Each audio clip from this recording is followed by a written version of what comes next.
हम संगीता झा सादर प्रणाम करै छी समस्त मिथिलावासी के। आई हम अहाँ सबके बीच लऽ कऽ उपस्थित छी एकटा छठ के गीत। आशा करै छी जे अहाँ सबके जरूर नीक लागत तऽ सुनू और कमेंट में जरूर बताएब। जय मिथिला। तऽ सुनू ई छठ के गीत। अपना छठी माई के करबै बरतिया हे, अपना छठी माई के करब बरतिया हे, हे बरतिया हे, हे बरतिया हे, हे बरतिया हे, हे बरतिया हे। हम सब मिली जुली देहब अरगिया हे, हम सब मिले जुले दे बरगिया है। अपना छठी माई के करब बरतिया है। गैया के गोबर सा घर हमनी पवाए, गैया के गोबर सा घर हमनी पवाई। प्रेम सा बनायब भोजन हे सखी हे, प्रेम सा बनायब भोजन हे।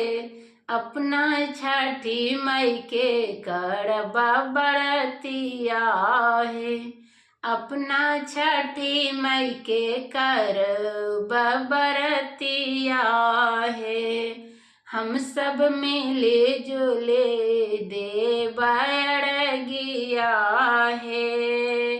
केला मंगाएब नारियल मंगाएब, केला मंगाएब नारियल मंगाएब।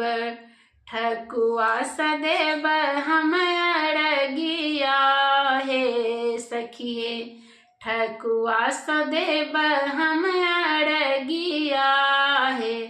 अपना छठी माई के करब बरतिया है, अपना छठी माई के करब बरतिया है।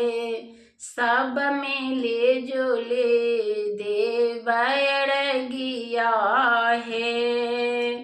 सौंसे परिवार मिले गंगा घाट जाएब, सब परिवार मिली गंगा घाट जाएब।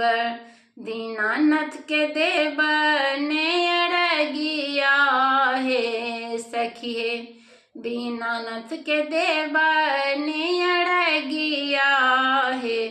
अपना छठी माई के करब बरतिया है, अपना छठी माई के करब बरतिया है। हे बरतिया है, हे बरतिया है।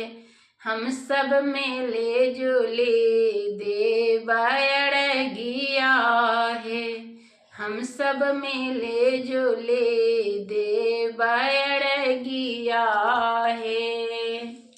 प्रणाम। जय मिथिला, जय मैथिली। आशा करै छी अहाँ सबके जरूर नीक लागल है तऽ लाइक कमेंट शेयर जरूर कैल करू। जय मिथिला। प्रणाम।